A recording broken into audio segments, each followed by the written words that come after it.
Metaldeck de Acesco, el entrepiso que se adapta a todo tipo de estructura, presenta En la Hora de la Verdad, a través de Radio Red, hoy en la historia.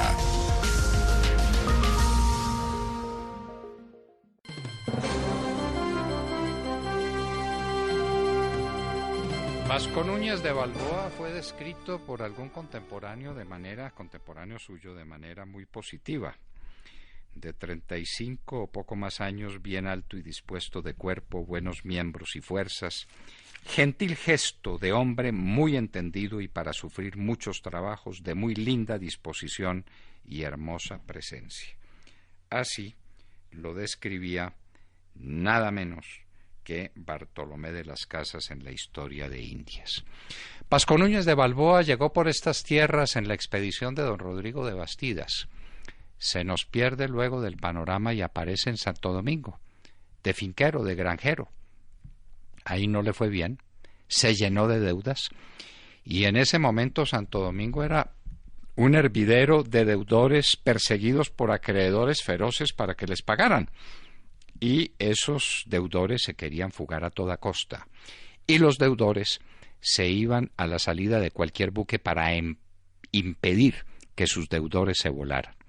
Pero Vasco Núñez de Balboa tuvo suerte y logró meterse en un buque que venía para el Darién, para las costas del Darién, gracias a su amigo que lo camufló entre las velas de relevo que tenía el buque. De allá así pudo salir Vasco Núñez de Balboa fugitivo de sus acreedores de Santo Domingo, de la isla de Santo Domingo. Y así llegó sin otro panorama que su ambición, sin otra compañía que su perro y sin otra arma que su espada. Era gran espadachín, se decía Vasco Núñez de Balboa. Y efectivamente llegó al Darién y vinieron sus peripecias, hombre de mucho talento, gran político, gran diplomático, sabía conquistarse la gente, tenía un maravilloso dos de gentes y tuvo que enfrentarse al bachiller Enciso, a quien le decía que estaba traspasando los límites geográficos del mandato que le había dado la corte, el rey de España. Pues ahí vinieron las dificultades y Balboa le dio un golpe de estado a Enciso y lo obligó a regresar a España, porque supuestamente quien debía venir a tomar las riendas del poder en el Darién era don Diego de Nicuesa. Nicuesa cometió la imprudencia de hacer saber que vendría a poner presos a los que le habían dado el golpe a Enciso, y entonces Balboa lo esperó. Y lo esperó con muy malas intenciones y con muy malas artes y lo embarcó en un buquecito que se sabía iba a perecer en la mitad del mar. Nunca más se supo de Diego de Nicuesa. Balboa quedó dueño del panorama, los suyos le seguían y empezó a hacer excursiones por el Darién y a encontrar cantidades muy grandes de oro y a encontrar caciques muy poderosos. Primero empezó por las tierras del cacique Careta, luego por Ponca, luego por Comagre. Se hacen lenguas los cronistas de indios contando cómo eran las tierras de Comagre y cómo era su palacio y cómo eran las condiciones en que vivía.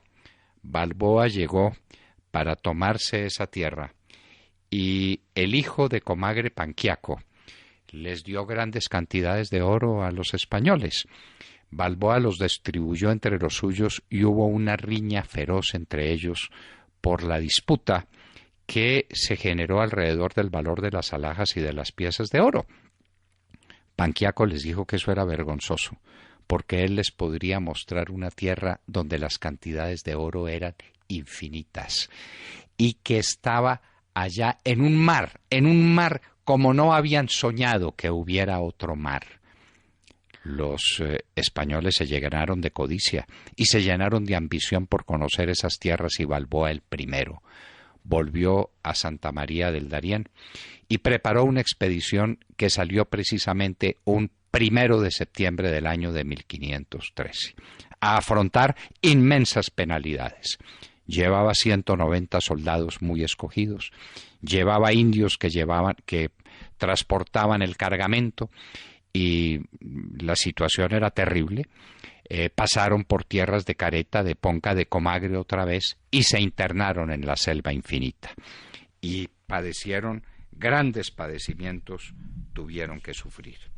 Pero al fin esos padecimientos quedaron superados y justificados cuando el 25 de septiembre, es decir, habían salido el primero, el día 25, logró Balboa con Panquiaco subir a un sitio desde donde vieron lo que no podían creer ni sus ojos ni su inteligencia. Vasco Núñez de Balboa había visto el mar que llamó el Mar del Sur. Tomaría posesión del mar en nombre de sus majestades los reyes, con los pendones de Castilla, con todas las fuerzas desplegadas y con toda la emoción gigantesca por ese encuentro. Volvió, sufriendo las mismas penalidades terribles, llegó a Santa María del Darién y contó el descubrimiento. Empezó entonces a bullir la intrepidez y la codicia de todos los que querían ese mar prodigioso que Vasco Núñez de Balboa había descubierto un 25 de septiembre de 1513. Sería la conquista del Pacífico. Ahí empezarían las grandes hazañas de Pizarro. Ahí empezaría la grande hazaña de la conquista del Perú. La conquista del Perú, nada menos. Ahí sí, cantidades inmensas de oro y de plata. Un Potosí. Pero esa es otra historia para otra mejor oportunidad.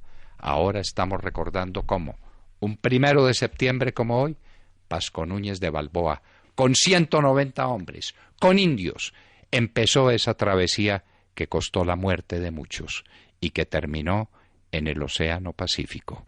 A propósito, ¿qué ha pasado con nuestros hermanos cubanos que emprendieron la travesía al revés? Hombres, mujeres, gente sin ningún entrenamiento militar y sin ninguna capacidad, lograron remontar la selva. Ya está más conocida. Hay trochas, pero sigue siendo el Darién casi inexpugnable, que un día como hoy empezó a descubrir Vasco Núñez de Balboa camino del Mar del Sur, que hoy llamamos Océano Pacífico. Hoy en la historia, en la voz del doctor Fernando Londoño Hoyos, en la hora de la verdad, son las 9 de la mañana, 8 minutos.